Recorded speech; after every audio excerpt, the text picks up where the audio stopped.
Welcome back into the studio. Today we are on the letter O. There's not a lot that I came up with for the letter O, so hopefully maybe you have some suggestions. But the first thing I thought of was onion skin paper. And so I have a couple different varieties. Actually, these two are identical. They're the exact same type of paper. This was once white, but I have dye bathed it with purple onion, and you can see how yellow that turned out, and it soaked up that color immediately. So note, onion skin is very porous, it's very thin. It actually is pretty, I was surprised at how fragile it was not.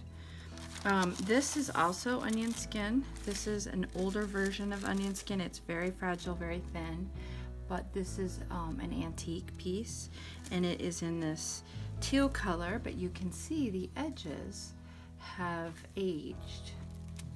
So it's in this, so these are the papers. I am gonna go in and just decoupage with these papers. Onion skin papers, but I also have some onion skin to play with as well. Now this is from a white onion, but I'm interested to see how absorbent or non-absorbent it ends up being once it's added to the surface of this. So I have started out, this has been pre-gessoed, so that is where we're gonna start out on this pre-gessoed surface with the letter O. Let's get started. To this life, but it's hard to see it clearly. Yeah, I try my best, but nothing turns out right. God, I need you now. As I'm decoupaging these papers down, you can really start to see how fun onion skin paper can be. It has this real translucency to it. You can see the layers that come beneath it, so really layering up is so easy. But the other thing is it gives you such awesome wrinkles and little mini bubbles that offer you just a lot of texture. So it not only does it give you that actual texture, small fine wrinkle lines, but it also gives you this layering kind of almost visual texture. I ain't got nothing left.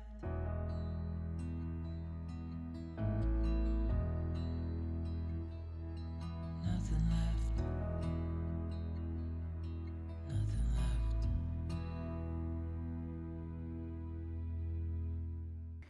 Now I was going to edit out a lot of this decoupaging just to save on time on this video, but this was a short and easy spread to put together, so I decided to go ahead and leave it because you can really see the advantages of using onion skin with those layering ability to see what came prior to it. Even this clear unmarked onion skin that I'm putting down right there, it even it creates these texture lines that you can see in the finished piece. It's really lovely, subtle and lovely. I've been running circles, trying to catch my breath. I've been trying everything I can, but I ain't got nothing left.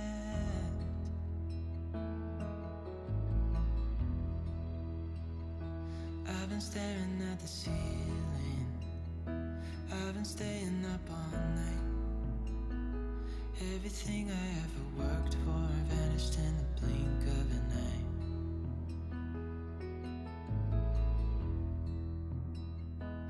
I've been asking every question, 'cause I haven't got a clue. Why's it gotta be me? What the hell am I supposed to do?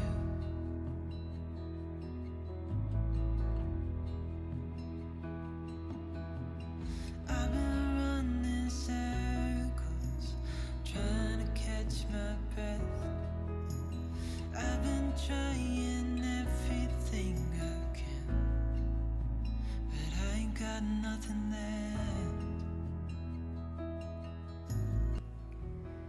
Now, to be honest, this is the first time I've ever used actual onion skins in a piece.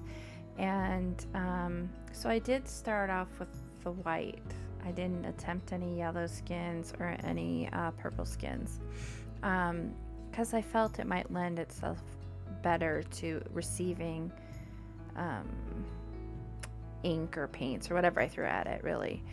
I was kind of amazed at how much, once I do add the paint, you'll see how much of the sections come through from this onion skin and how much color it absorbed.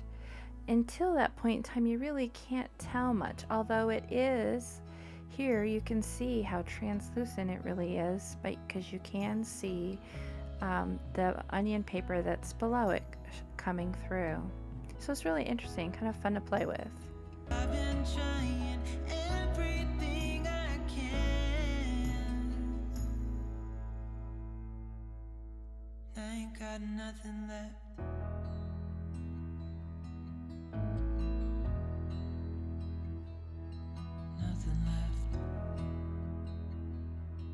Alright, so now I'm going to add a little non-dominant hand pencil play and then go in with a Neocolor 2 in Salmon, also with my non-dominant hand.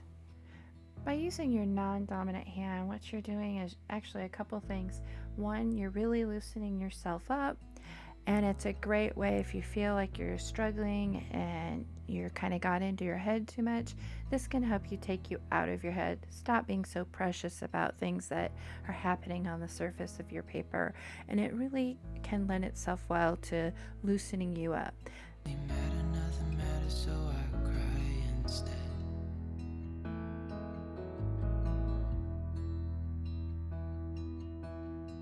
I've been running circles, trying to catch my breath. Now, I've been asked a couple of times why I put my hand to the side of the cup when I'm adding water from my Aqua Studio water mister. It's because it does have a tendency to spray the color up, so I am minimizing that from going on to my piece. The other thing is, and here I am watering this down quite a bit because I want to get that paint to be really translucent, similar to what I've already done by using the onion skins. So that comes through the whole piece. You can really see all the many layers that are on the surface of this paper. And here you can really see how the segments of the onion skin have held the water. I've been running circles, trying to catch my breath. I've been trying everything I can, but I ain't got nothing left.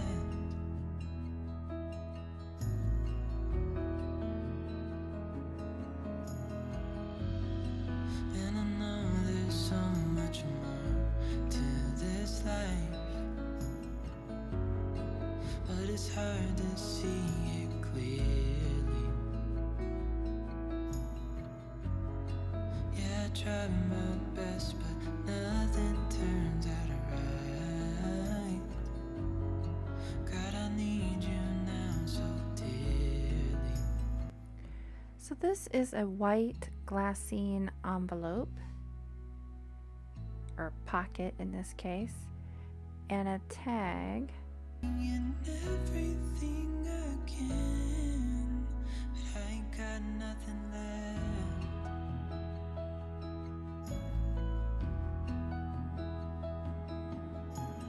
I've been running circles, trying to catch my breath. I've been trying everything I can. I ain't got nothing left.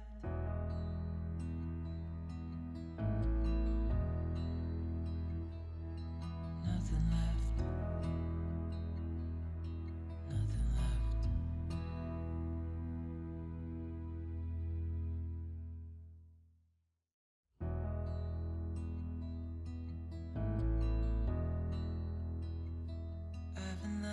for too long. I don't know what else to do. I wanna get away from every little thing just to try to make it through.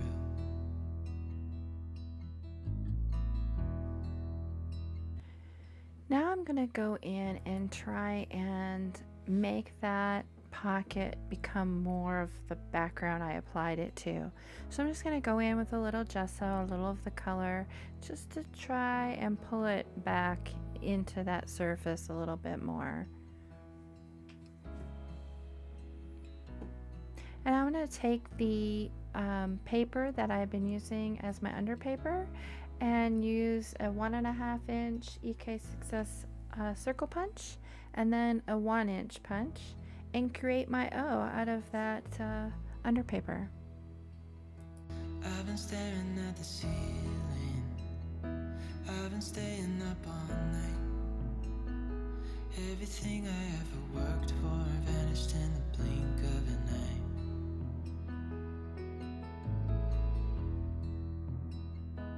I've been asking every question, 'cause I haven't got a clue. Why's it gotta be me? What the hell am I supposed to do?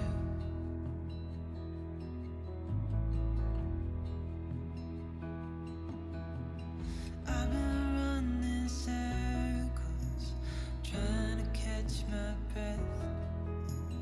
I've been trying everything I can, but I ain't got nothing left.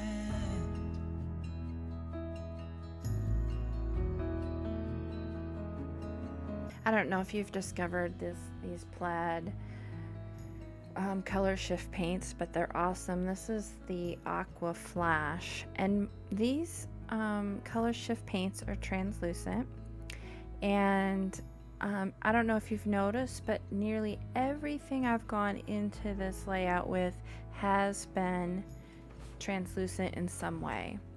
Whether I've knocked it back with some water, watering the acrylic paint down, or I've used a glassine or pocket or those onion skins, and even the gesso that I use to add some more highlights and transition value transitions. Everything has been almost everything has been translucent in one way or another, and doing that helps add depth to a piece. Everything I can. I ain't got nothing left.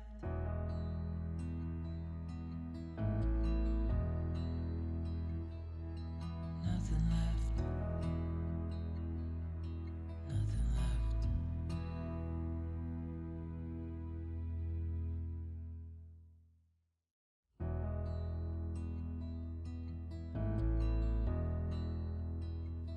I've been lying here for too long. I don't know what else to do. I wanna get away from every little thing just to try to make it through.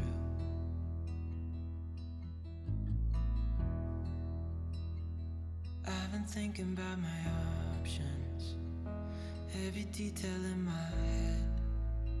What I'm about to do here really makes a huge impact on this layout. So I'm coming in with my Marabou art spray in the color Chili.